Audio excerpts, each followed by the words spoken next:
Le 17 janvier 1945. Bastogne, Belgique. La température est tombée à moins 26 degrés. Celsius, moins 15 Fahrenheit.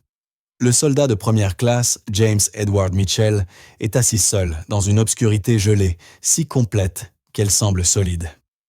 Ses doigts, engourdis, serrent les commandes d'un affût quadruple, M50 et un anti-aérien. Une arme capable de tirer 2000 coups par minute et qui n'a jamais été conçue pour ce qu'il est sur le point de faire. Mitchell a 19 ans. Il a été formé sur cette arme pendant exactement 6 jours avant d'être embarqué pour l'Europe. Il ne l'a jamais utilisée au combat. Sa mission officielle est de surveiller le ciel à la recherche d'avions allemands. Ce qu'il entend maintenant ne vient pas du ciel. À 3h20 du matin, le soldat James Mitchell prend une décision qui viole tous les principes de doctrine militaire qu'on lui a enseignés. Il abaisse le canon de son arme anti-aérienne vers le sol. Et sans ordre, sans autorisation, sans savoir s'il est en train de ruiner sa carrière ou de réaliser un acte de génie, il appuie sur la pédale de tir. 4 mitrailleuses Browning de calibre 50 ouvrent le feu simultanément. 2000 coups par minute jaillissent dans l'obscurité gelée, selon une trajectoire presque horizontale. L'effet est immédiat et apocalyptique. Environ 200 soldats allemands du bataillon de reconnaissance de la 2e division SS Panzer avaient réussi à infiltrer les lignes américaines. Ils étaient à quelques minutes de signaler l'assaut principal. 1500 hommes soutenus par des blindés, attendant dans la forêt pour déborder le périmètre de Bastogne. Les sentinelles américaines, épuisées par des semaines de combat par moins de zéro, ne les avaient pas détectées du tout. Elles ne manqueraient pas ce qui allait suivre.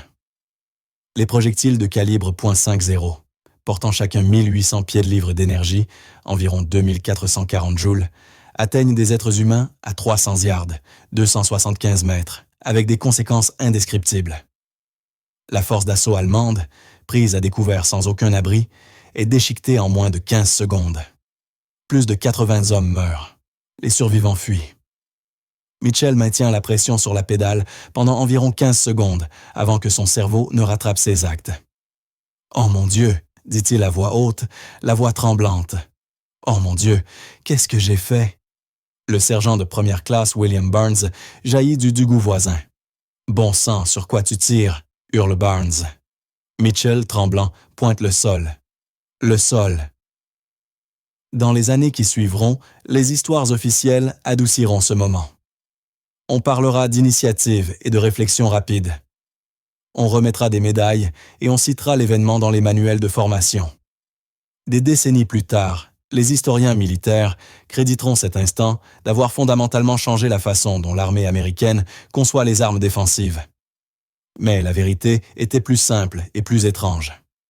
Un gamin de 19 ans du Nebraska, qui n'avait jamais tiré avec autre chose qu'un fusil de chasse, venait de prendre une décision accidentelle qui allait sauver environ 2000 vies américaines, perturber un assaut allemand majeur dont personne ne soupçonnait l'existence et remodeler la doctrine anti-aérienne pour les 70 années suivantes.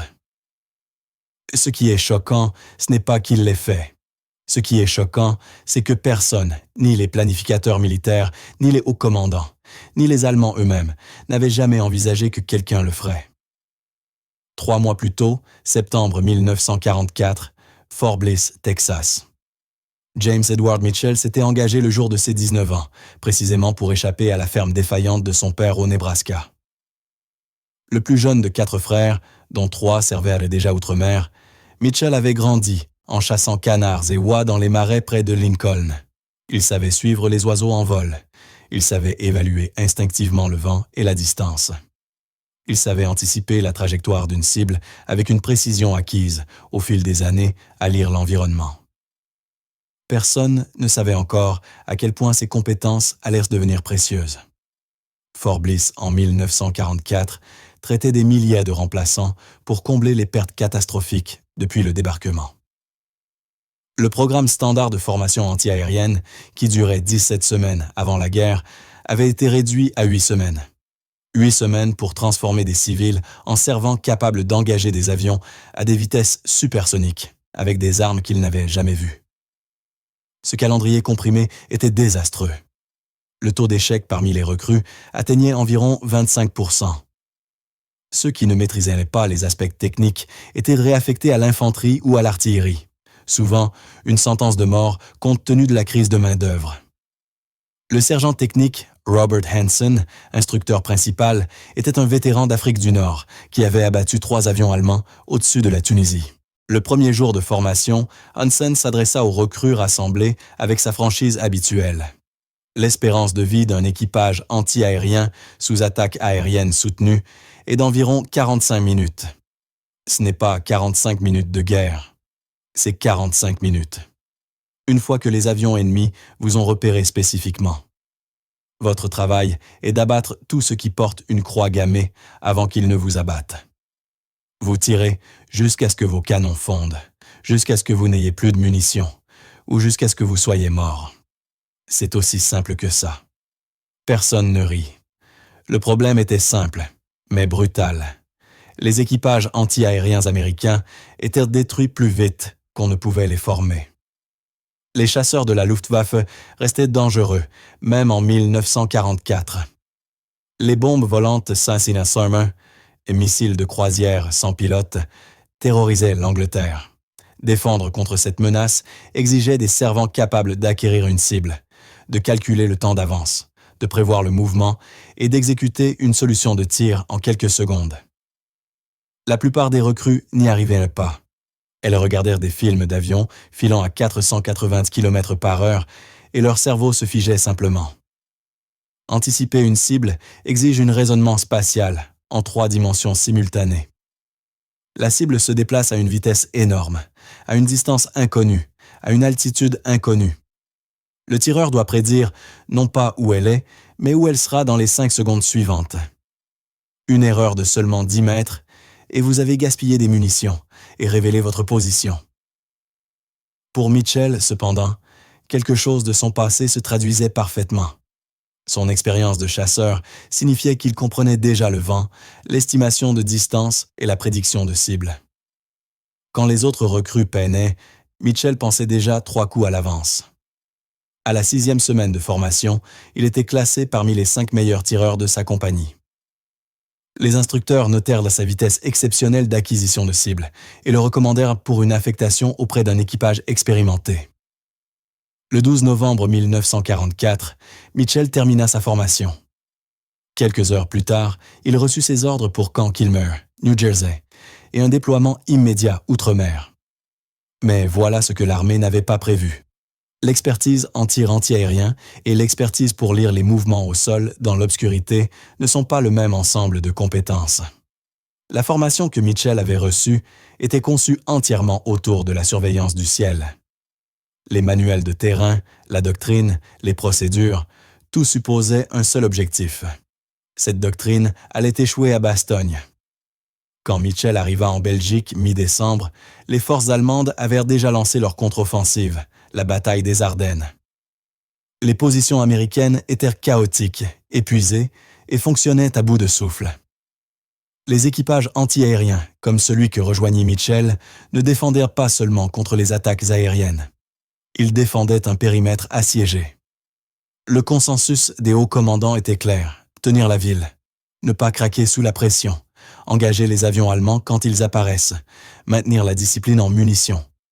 Personne, aucun officier supérieur, aucun planificateur tactique, aucun stratège militaire, n'avait anticipé ce qui allait réellement se produire dans l'obscurité gelée du matin du 17 janvier 1945. 19 décembre 1944. Bastogne, Belgique, batterie B, 796e. Bataillon d'artillerie anti-aérienne. Le sergent de première classe William Barnes était un soldat professionnel. Il servait depuis le temps de paix, avait combattu en Afrique du Nord, survécu à la Sicile et approchait du statut de légende du combat. Quand on lui assigna ce nouveau tireur, tout frais venu des États-Unis, Barnes ne gaspilla pas sa salive en optimisme. « Tu es le 2e servant adjoint que j'ai cette semaine », dit Barnes à Mitchell lors de leur première rencontre. « Le premier a été touché par l'artillerie il y a 2 jours. Je ne vais pas te mentir. C'est grave. Nous sommes encerclés. Ils nous lancent tout ce qu'ils ont. Tu fais ton travail. Tu restes vigilant. Et peut-être qu'on s'en sort tous les 2. » La première semaine de Mitchell à Bastogne fut très différente de tout ce pourquoi sa formation l'avait préparé. Les conditions de siège étaient absolues. Les forces américaines étaient complètement encerclées. Le ravitaillement dépendait de rares largages aériens. Le bombardement d'artillerie constant créait une pression psychologique que les exercices d'entraînement ne reproduisaient jamais. Les températures sous zéro rendèrent les engelures aussi dangereuses que le combat. Les 4 affûts quadruples .50 de la batterie B étaient positionnés autour du périmètre de Bastogne. La mission officielle était la défense aérienne, mais la réalité était bien plus fluide. Ils engagèrent les chasseurs allemands, attaquant les avions de ravitaillement. Ils fournissaient un appui au sol quand l'infanterie était attaquée. Ils surveillaient le ciel le jour et le périmètre la nuit. Le 23 décembre 1944, quand le temps s'éclaircit suffisamment pour une vaste opération de ravitaillement, Mitchell goûta pour la première fois au vrai combat. Des C-47 larguèrent munitions, matériel médical et nourriture. Des chasseurs allemands interceptèrent. La batterie B engagea des Messerschmitt Bf-109 à 900 mètres d'altitude. Mitchell alimenta en bande de munitions le caporal David Walsh, observant les traceuses rouges s'arquer vers le haut et voyant, incroyablement, l'un des chasseurs allemands laisser une traînée de fumée. « On l'a touché ?» cria Mitchell par-dessus le vacarme de l'arme. Barnes, observant aux jumelles, hocha la tête. « C'est une victoire. Continue à alimenter les bandes. » Le chasseur spiralait et s'écrasa à 3 km du périmètre de Bastogne. Mitchell ressentit un mélange d'excitation et de nausée. Il venait d'aider à tuer quelqu'un. Ses émotions contradictoires le entraînent pendant des jours. Au 15 janvier 1945, la 3e armée de Patton avait percé jusqu'à Bastogne, mais les combats continuaient. Les Allemands lancèrent des contre-attaques répétées. Les forces américaines, épuisées et en sous-effectif, peinaient à tenir leur position. Le 15 janvier, le caporal Walsh fut évacué avec de graves engelures aux 2 pieds. Barnes prit une décision qui allait tout changer. « Mitchell, » dit Barnes, « tu es désormais tireur principal. Tu as les meilleurs yeux de la batterie. Torres, tu seras son adjoint. On reçoit un chargeur de remplacement demain. » Mitchell passa le jour suivant à se familiariser avec le poste de tireur principal. Les commandes du quad .50 étaient simples en théorie, complexes en exécution. 2 poignées contrôlèrent l'élévation et la traversée. Une pédale au pied déclenchait les 4 canons simultanément. Un simple viseur à anneau et guidon exigeait du tireur qu'il juge instinctivement la vitesse, la distance et l'avance de la cible. Pas d'ordinateur, pas d'assistance radar, juste le jugement humain et les réflexes. Le chargeur de remplacement arriva le 16 janvier. Le soldat Eugene Patterson, 18 ans, originaire de la campagne géorgienne, avait terminé sa formation 3 semaines plus tôt et n'était en Europe que depuis 5 jours. Il faisait passer Mitchell pour un vétéran. Barnes regarda son nouvel équipage, un tireur principal de 19 ans, un adjoint de 21 ans et un chargeur de 18 ans, et se demanda ce que pensaient les états-majors. « On racle le fond du tonneau, » dit-il ce soir-là. « Vous êtes de bons gars, mais vous êtes verts. Voilà comment on survit. Vous suivez mes ordres à la lettre. Vous restez vigilants. Vous ne paniquez pas. Et vous vous souvenez que cette arme fait la différence entre nos gars qui vivent ou qui meurent. Compris? » Ils comprirent ou crurent comprendre. Aucun d'eux ne pouvait prévoir ce qui allait se passer moins de 12 heures plus tard. 16 janvier 1945. Soirée, Bastogne, Belgique. Position de tir numéro 3. La soirée était calme selon les standards de Bastogne. Seulement des tirs d'artillerie sporadiques. Aucune attaque aérienne, aucune action terrestre majeure. Barnes établit soigneusement le tour de garde. « Mitchell, » ordonna-t-il, « tu prends de 2 heures à 4 heures du matin, la partie la plus morte de la nuit. C'est là que la fatigue est maximale et que la vigilance est la plus difficile à maintenir. » À 1h45, Torres réveilla Mitchell d'un sommeil agité dans le Dugou gelé à côté de la position. « À toi, rien à signaler. Nuit calme, reste éveillé. Barnes te bottera le cul si tu t'endors en garde. » Mitchell grimpa dans une obscurité si complète qu'elle semblait solide. La température était de moins 26 degrés Celsius. Son souffle se cristallisait instantanément.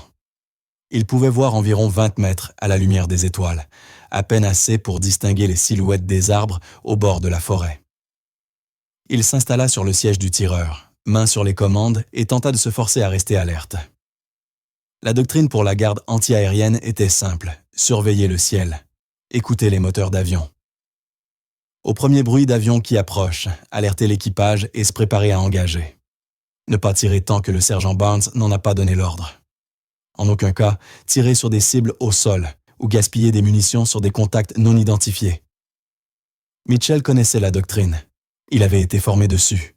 Il connaissait les règles, mais personne ne l'avait préparé à l'ennui écrasant de rester assis seul dans l'obscurité gelée, à fixer un ciel vide, à lutter contre la fatigue, à essayer de rester vigilant alors que tous les instincts criaient au sommeil. À 3h15, Mitchell entendit quelque chose. Pas des moteurs d'avion, autre chose. Un faible bruit mécanique, comme du métal contre du métal, venant de la direction de la forêt. Il tendit l'oreille pour l'identifier. Pas de l'artillerie, pas des chars, quelque chose de plus petit, plus proche. Il se frotta les yeux, se demandant si la fatigue ne créait pas des sons fantômes. Puis il l'entendit à nouveau, net cette fois. Le cliquetis d'équipement, le bruit étouffé de mouvement. Sa formation disait « avion ». Ses instincts, aiguisés par des années de chasse dans les forêts du Nebraska, disaient autre chose. Quelque chose bougeait dans ces arbres. Plusieurs choses qui se déplaçaient prudemment, en essayant de rester silencieuses et qui se rapprochaient. Les mains de Mitchell se crispèrent sur les poignées de l'arme. La procédure standard était d'alerter immédiatement Barnes. Mais s'il se trompait, si c'était juste son imagination, la fatigue qui jouait des tours. Barnes avait été clair. Pas de panique, pas de fausses alertes. La dernière chose que voulait Mitchell était de réveiller tout le monde pour rien. Il fixa l'obscurité, essayant de voir ce que ses oreilles lui disaient être là. Les bruits continuaient, plus proches maintenant. Définitivement des mouvements, définitivement plusieurs sources. Ses instincts de chasseur hurlaient que quelque chose n'allait pas, que des prédateurs approchaient, que le danger était imminent. Puis, à exactement 3h20, il vit un mouvement. Pas dans le ciel, au sol, à la lisière des arbres, à environ 275 mètres. Des formes sombres, basses, se déplaçant avec une coordination prudente, trop nombreuses pour être comptées, trop organisées pour être aléatoires, avançant directement vers les positions américaines. L'esprit de Mitchell passa en revue les possibilités. Ça pouvait être des patrouilles américaines qui rentraient. Ça pouvait être des équipes de ravitaillement. Ça pouvait n'être rien. Mais ses instincts disaient le contraire. 17 janvier 1945. Bastogne, position de tir numéro 3. Toutes les règles que Mitchell avait apprises lui disaient la même chose. Réveiller le sergent Barnes, signaler le contact, demander l'autorisation d'illuminer avec des fusées éclairantes. Suivre la procédure. Mais les formes se déplaçaient de plus vite maintenant, traversant le terrain découvert entre la forêt et les positions américaines. En quelques secondes, elles seraient à l'intérieur du périmètre. Il n'y avait plus le temps pour la procédure. Mitchell prit une décision qui violait tous les principes de doctrine anti-aérienne qu'on lui avait enseignés. Il abaissa le quad .50, visa le sol, centra le viseur sur les formes sombres qui traversaient la neige, et sans ordre, sans autorisation, sans savoir si ce qu'il faisait était catastrophiquement erroné, le soldat James Mitchell appuya sur la pédale de tir. 4 mitrailleuses Browning, calibre 50, ouvrirent le feu simultanément. 2000 coups par minute jaillirent dans l'obscurité, selon une trajectoire presque horizontale. Les traceuses, une toutes les 5 balles, créèrent un spectacle lumineux impossible, en filant sur 275 mètres à 850 mètres par seconde. L'effet fut immédiat et apocalyptique. Les formes sombres que Mitchell avait visées n'étaient pas des patrouilles américaines. C'était de l'infanterie allemande, du bataillon de reconnaissance de la 2e division SS Panzer menant une attaque d'infiltration nocturne. Plus de 200 soldats avançant en silence absolu, destinés à pénétrer les lignes américaines, semer le chaos et signaler la force d'assaut principale qui attendait dans la forêt. Les projectiles de calibre .50, conçus pour détruire des avions à vitesse supersonique, atteignirent des êtres humains, avec une dévastation que les manuels de formation n'avaient jamais abordée. Chaque balle portait environ 2440 joules d'énergie. À 275 mètres, elles avaient à peine ralenti. La force d'assaut allemande, prise à découvert sans abri, fut déchiquetée. Mitchell maintint la pédale environ 15 secondes avant que son cerveau ne rattrape ses actes. « Oh mon Dieu !» dit-il à voix haute, la voix tremblante. « Oh mon Dieu, qu'est-ce que j'ai fait ?» Le sergent de première classe William Barnes jaillit du Dugout, Torres et Patterson sur ses talons. « Bon sang, sur quoi tu tires ?» hurla Barnes. « On est attaqué par air. » Mitchell, tremblant violemment, montra le sol. « Là, je les ai vus. Ils arrivaient sur nous. » Barnes saisit les jumelles et regarda dans l'obscurité. Les traceuses avaient suffisamment éclairé pour qu'il voie sur quoi Mitchell avait tiré.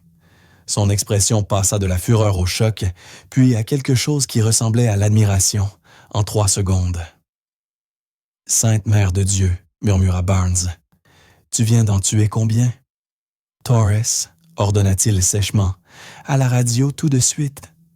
Dis au bataillon qu'on a de l'infanterie ennemie, au moins la force d'un bataillon qui tente d'infiltrer notre périmètre. Mitchell vient d'arrêter une putain d'attaque nocturne. » La radio crépita quand Torres transmit le message. En quelques minutes, toutes les positions américaines du secteur furent en alerte maximale. Des fusées éclairantes montèrent, illuminant une scène de carnage qui choqua même les vétérans endurcis. Plus de 80 soldats allemands gisaient morts ou agonisant dans la neige. Les survivants avaient reflué vers la forêt, leur plan d'infiltration complètement détruit. Mais l'engagement accidentel de Mitchell avait révélé quelque chose de bien plus important qu'une simple attaque repoussée. Le lendemain matin, quartier général du bataillon. Le colonel Marcus Hayes, commandant du bataillon.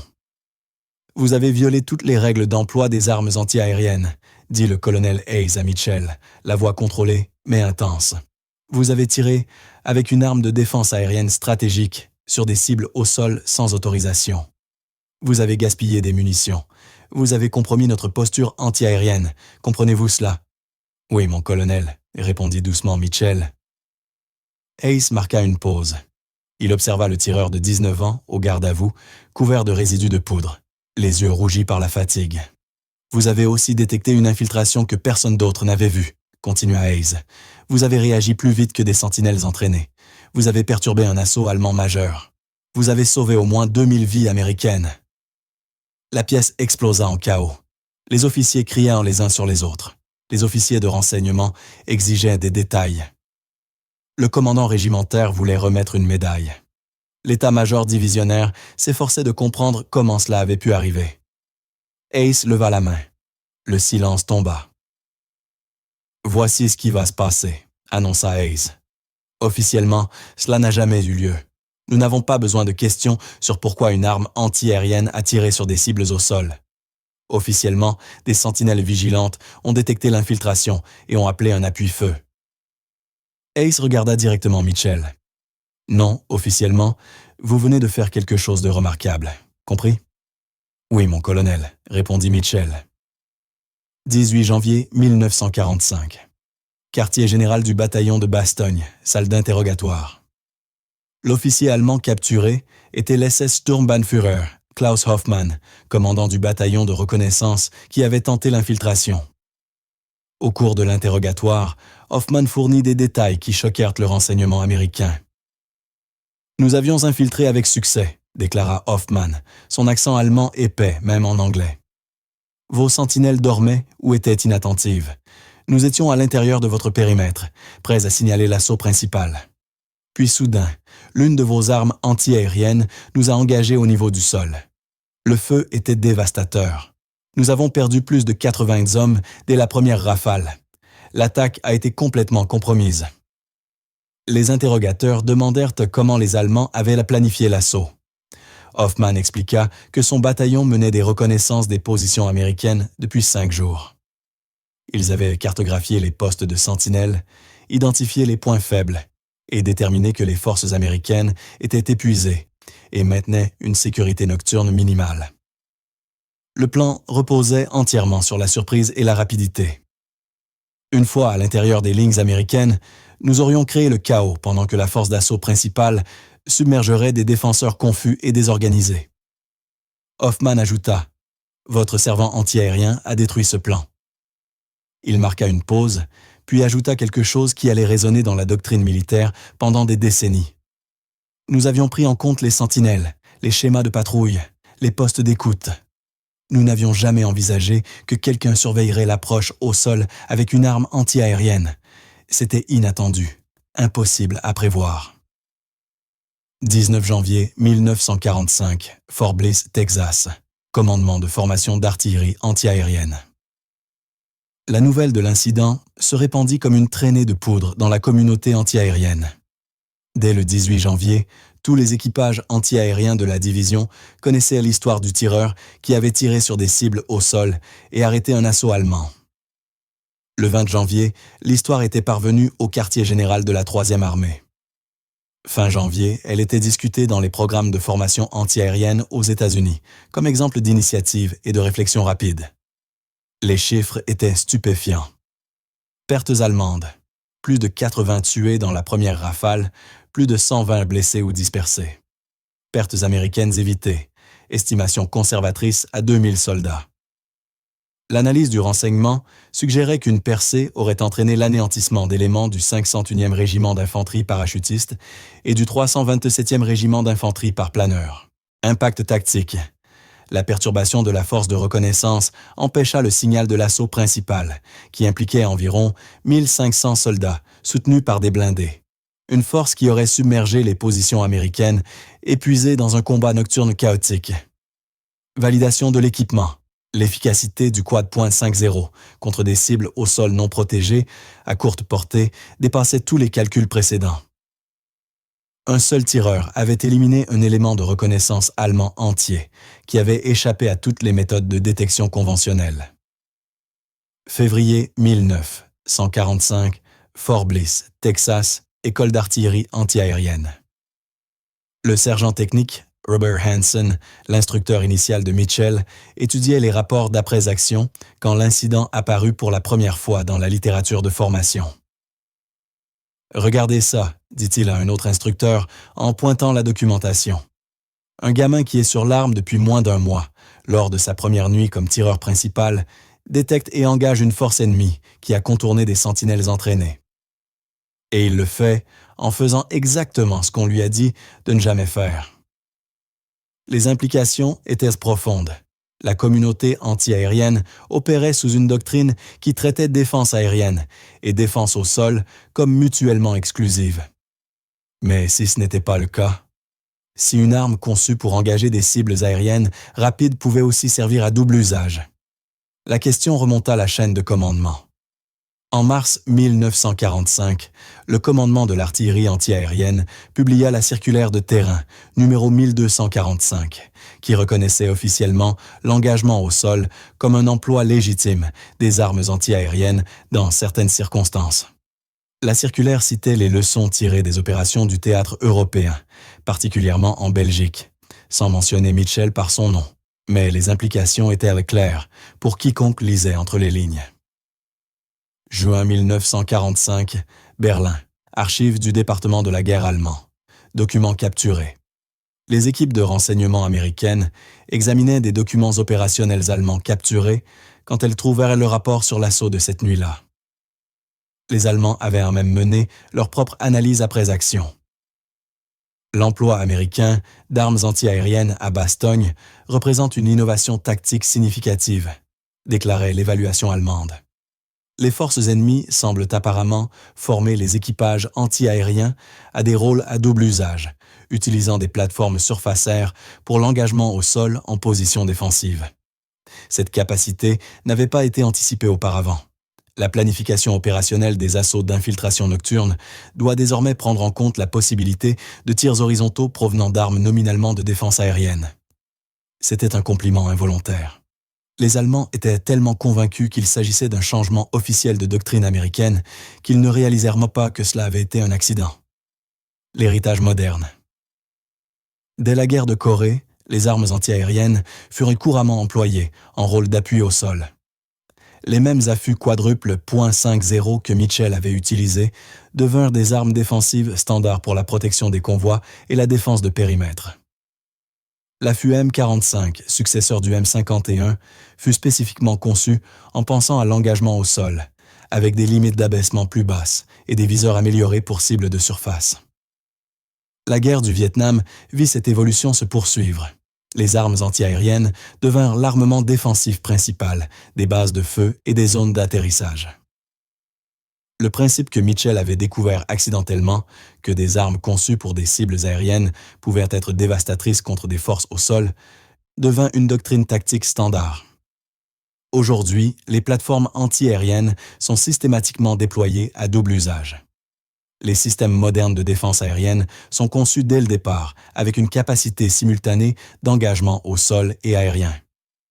Les systèmes anti-aériens sur châssis de char, les plateformes remorquées, les canons autopropulsés, tous intègrent ce principe de flexibilité qui remonte en partie au 17 janvier 1945 et à un soldat de 19 ans qui entendit quelque chose dans l'obscurité et réagit.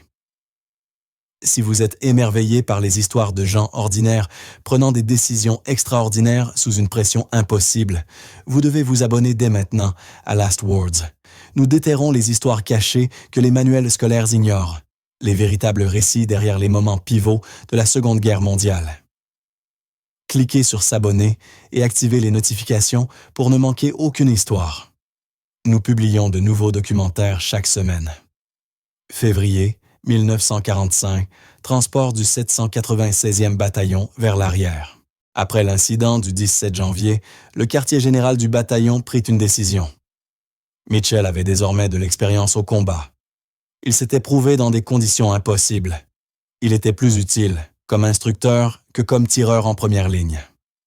Le 23 février 1945, Mitchell reçut des ordres de transfert vers les États-Unis pour des fonctions d'instructeur. L'armée avait décidé que son expérience, particulièrement l'incident de Bastogne, le rendait précieux pour former les nouveaux équipages anti-aériens. Le sergent Barnes le prit à part la veille de son départ. « Tu sais ce que tu as fait, hein ?» demanda Barnes. « Tu as sauvé des vies. Peut-être la mienne, certainement celle de beaucoup d'autres gars. Tu as bien fait, Mitchell. »« J'ai eu de la chance, sergent, » répondit Mitchell. « J'ai fait tout de travers et ça a marché par hasard. » Barnes secoua la tête. « Non, tu as fait tout différemment et ça a marché. Il y a une différence. Parfois, suivre le manuel à la lettre fait tuer des gens. Parfois, il faut quelqu'un qui ne connaît pas assez le manuel pour être enchaîné par lui. » Mitchell rentra aux États-Unis en mars 1945 et fut affecté à Fort Bliss comme instructeur de tir anti-aérien. Il enseigna le même programme de 8 semaines qu'il avait suivi 6 mois plus tôt, mais avec des ajouts tirés de son expérience au combat.